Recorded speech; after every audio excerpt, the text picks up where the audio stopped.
सत्संग से सोधी आवे, नहीं जीव 84 में जावे। सत्संग से सोधी आवे, नहीं जीव 84 में जावे। अब मेटो द्वेष और राग, हो राग या उम्र बतेरी जाली। अब मेटो द्वेष और राग, हो राग या उम्र बतेरी जाली। तो परमात्मा ने सारी सृष्टि रचना बताई कि पुत्रों बच्चों, तुमने एक भयंकर भूल करी थी। ये काल भगवान वहां तपस्या कर रहा था, तो तुम उस पर आसक्त हो गए। और वो तपस्या कर रहा था कि मुझे अलग स्थान चाहिए। सत्ययुग तप इसने एक किया, उसके प्रतिफल में परमेश्वर सत्य पुरुष ने, कबीर साहिब जी ने इसको 21 ब्रह्मांड प्रदान कर दिए। तप से राज्य प्राप्त होता है। इसने फिर सत्ययुग तप किया। फिर परमात्मा ने पूछा कि तू क्या चाहता है। इसने कहा जी भगवान मुझे कुछ कंस्ट्रक्शन करने की सामग्री दे दो, मटेरियल दो। ये ब्रह्मांड 21 ब्रह्मांड तो ऐसे हैं जैसे खाली प्लाट पड़े हो। परमात्मा ने इसको 5 तत्व और 3 गुण प्रदान कर दिए कि ले तू अपना खेल ले खिलौना। तो इसने सोचा कि कंस्ट्रक्शन भी कर लूंगा, मकान बना लिया प्लाट में, फिर मैं अकेला इनमें करूंगा क्या, मेरे साथ कुछ प्राणी भी होने चाहिए। इसने फिर तप शुरू किया। तब इसने क्या मांगा कि भगवान मुझे कुछ जीव दे दो। 64 युग जब तप कर लिया, परमात्मा ने पूछा कि अब क्या चाहता है। 2 मांगा तुझे मैंने दे दिया। तब इसने कहा कि परमात्मा कुछ आत्माएं दे दो, मेरा अकेले का दिल नहीं लगता। तब परमेश्वर ने कहा था देखो भाई, तेरे तप के बदले में और कोई प्लाट चाहिए ले ले, लेकिन ये आत्मा मेरी अंश नहीं दूंगा, क्योंकि ये सब मेरे ही शरीर से उत्पन्न हुई है, मेरे वचन से उत्पन्न हुई है, मेरे बच्चे हैं। अपने आत्मा जिसका लागे वो जाने। जैसे इन बहनों से पूछकर देखो, पिता में भी ममता इतनी नहीं बनती बच्चों में जितनी माँ में बनती है।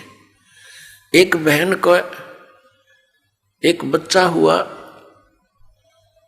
उसके ना हाथ ना पैर ना सिर, एक रसोड़ी सी, और थोड़ी देर तड़फा और खत्म हो गया।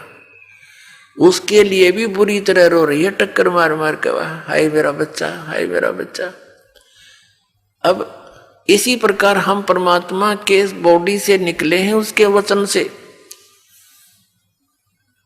और पुण्यात्मा जो ये लोग कहते हैं, कुछ दिग्भ्रष्ट व्यक्ति आचार्य पद प्राप्त करके, गुरु पद प्राप्त करके, इन्होंने ठेका ले रखा है जनता को गुमराह करने का और शास्त्र विरुद्ध ज्ञान बताने का। ये कहते हैं जीव ही परमात्मा है और अस्तित्व है ही नहीं। अब जैसे ये साथ में उदाहरण भी लेते हैं तुलसीदास कृत रामायण की चौपाइयों का। गोस्वामी तुलसीदास जी ने भी कहा है कि ईश्वर अंश जीव अविनाशी। ईश्वर का अंश है ये जीव, लेकिन ये है अविनाशी। अब अविनाशी की रचना अविनाशी ही होती है। तो परमात्मा का अंश है ये जीव, उसने अपने वचन से सभी आत्माओं को रचा था। तो कितनी ममता है उस परमात्मा की आपके अंदर। आप तो समझ नहीं सकते इस बात को, क्योंकि आपने यो ज्ञान कदे सुना ही नहीं। यदि सतलोक और सचखंड की महिमा सुनाने वाले ये नकली पंथ थे, ये राधा स्वामी और ये सच्चा सौदा वाले और ये जय गुरुदेव वाले और ये निरंकारी जनोद वाले, ये सारे नकली थे, न कख नहीं पता सतलोक और सचखंड का। ये काल प्रेरणा से काल ने पहले भेज दिए थे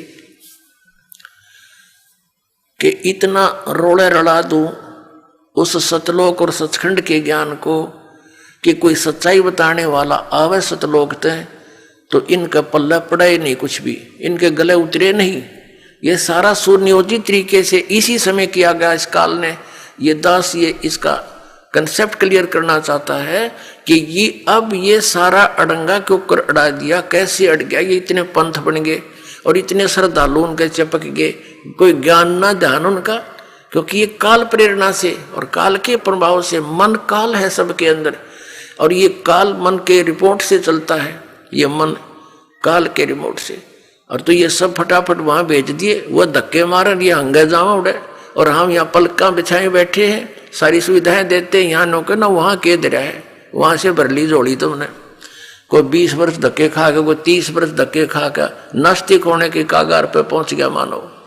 तो परमात्मा ने कहा कि भाई ये मेरी आत्मा है, ये मैं नहीं दे सकता तेरे को किसी कीमत पर भी, ना तेरी किसी जपते ना तपते।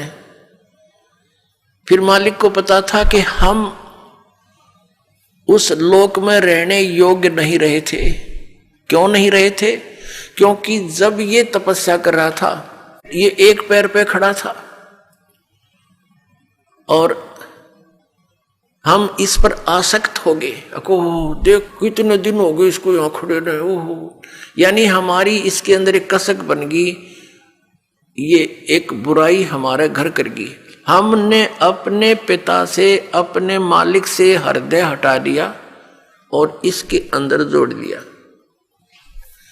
वो अंतर्यामी है, सब जानते थे, वो ये भी जानते थे कि अब ये मरेंगे, इनकी बिरान मट्टी हो जाएगी जब वहां चले गए। तो उन्होंने, परमेश्वर ने हमें सतर्क किया बार बार आकाशवाणी करके, कहा कि भाई आप मस्त रहो, किसी की क्रिया को मत देखा करो, जो जैसा कर रहा है उसको वैसा ही फल मिल जाएगा, मत देखो इसके इस ड्रामेबाजी को। हम ऊपर से तो सावधान हो गए, अंदर से कसक नहीं गई और इतनी प्रबल कसक होगी कि हम एक बंधन में बंध गए इसके साथ, ममता से, मोह से। परमात्मा अंतर्यामी है, वो जान गए कि ये गए कामते हैं। तो फिर परमात्मा ने कहा कि भी एक बात सुन। अब परमेश्वर ने यह भी सोचा कि जहां अगर ये रहेंगे तो औरों को भी खराब करेंगे, इसके साथ जाने में ही यहां का हित है। जैसे पुण्यात्माओं, एक सेब विक्रेता है, सेब, और उसको कितनी प्यारी है वह सेब, एक सेब मानो 10 रुपए की होती है, और उन टोकरे में सेब के ढेर में एक सेब भी उसको खराब नजर आती है, तुरंत निकाल कर बाहर फेंक देता कूड़े में, कई नोरा ने भी फेंक खराब करेगी।